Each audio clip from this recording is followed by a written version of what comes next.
On the heels of Heisman Trophy winner Mark Ingram and a crushing defense, one of college football's most storied programs is back on top. Alabama won the national championship Thursday night, its first title since 1992, and a 37-21 victory over Texas. Alabama, and unanimous number one in the Associated Press poll, went undefeated in the regular season. The Crimson Tide defense knocked out Texas QB Colt McCoy on the fifth offensive play of the game for the Longhorns, and then rode Ingram to 116 yards on the ground and 2 touchdowns to win the BCS crown. Ingram became only the 4th player since 1950 to be part of an undefeated season, win the Heisman, and then win a championship, joining Matt Leinart, Tony Dorsett, and Charles Woodson. From the college gridiron to the NFL gridiron, the New York Jets are hoping for a championship run themselves. Gangrene surprised a lot of people, myself included, by winning their final 2 games, of the regular season, including a blowout win over Cincinnati last Sunday night. Now, the Jets face a rematch Saturday against the Bengals as they kick off wildcard weekend at 4:30 Eastern Time in Cincinnati. Let's catch up with the Jets' secret weapon, Brad Smith, and linebacker Calvin Pace via media conference call. Check this out. Brad, now that you've had a few hours to think about it, what did you think of your performance last night? It was a huge game for us, and I'm just happy we was able to help the team out. What's worked the last couple of weeks that you guys have actually been so successful in that formation? I mean, we ran it, and we did it every once in a while, and we had some pretty good success with it. But I think the guys up front have really committed to it, and have really taken the time to try to perfect it and try to get really good at it. And it's paying off. The hard work is starting to pay off, and it's still a lot more yards and points that we get that are still out there for us.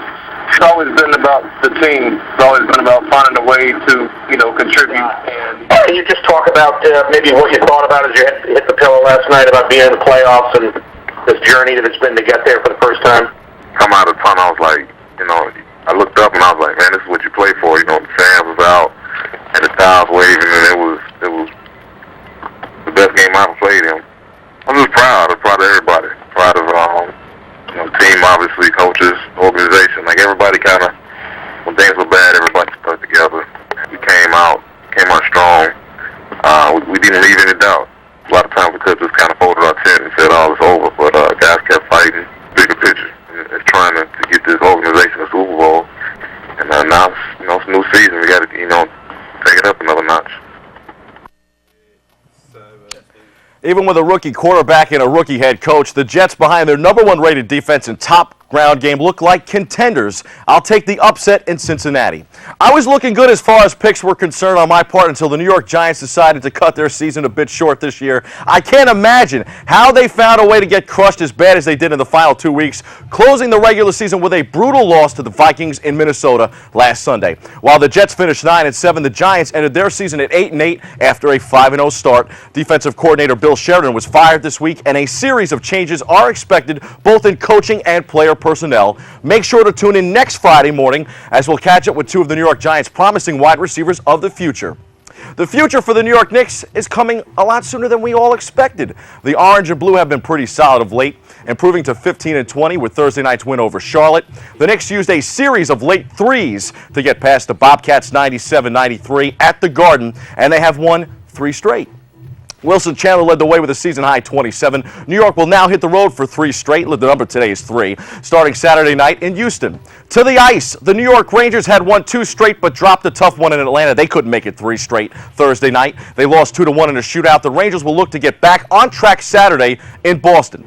The Blue Shirts are now 3rd in the Atlantic Division behind New Jersey and Pittsburgh at 21-17-6. On a final sports roundup note, here are a few quick hitters from around the world of sports. All random, but all good enough to note. The Yankees re-signed Sergio Mitre this week. Andre Dawson, the Hawk, got the call from the Baseball Hall of Fame Wednesday that he's headed to Cooperstown. Slugging third baseman Adrian Beltre will be introduced this morning in Boston as the newest Red Sox. And, of course, we look ahead at the weekend in the NFL. Jets-Bengals at 4:30 Saturday, followed by Philadelphia at Dallas at 8 p.m. on Sunday.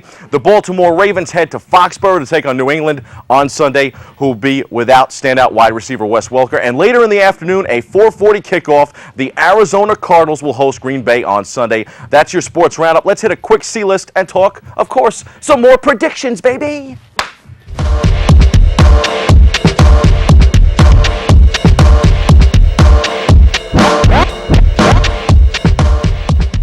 This has been a great week for me. Despite the Giants and Jets seasons playing out a bit differently than I expected, I won my fantasy football Super Bowl! Show me the money!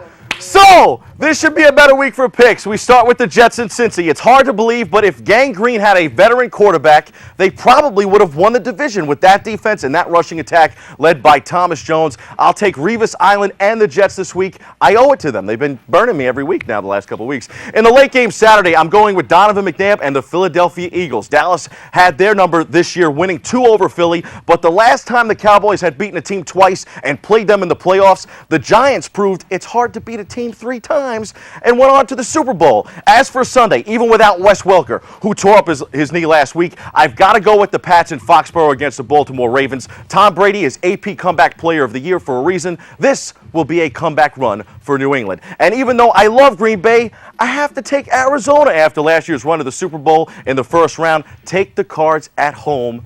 Back to you, Arena. That's sports. Wow, exciting. Yeah, exciting. NFL wildcard weekend. Exciting. At Red and Black, baby. Happy New Year, Bobby. Happy New Year to you, too. I'm on Twitter now. I decided to just go with it. You did? I did. I haven't done Twitter yet. I haven't done it. I'm on Twitter, Facebook. You gotta roll with it. Yeah, right. All right. Maybe I'll do. All right. The Voice Bobby C. All right. Twitter.com, The Voice Bobby C. Look it up. Okay.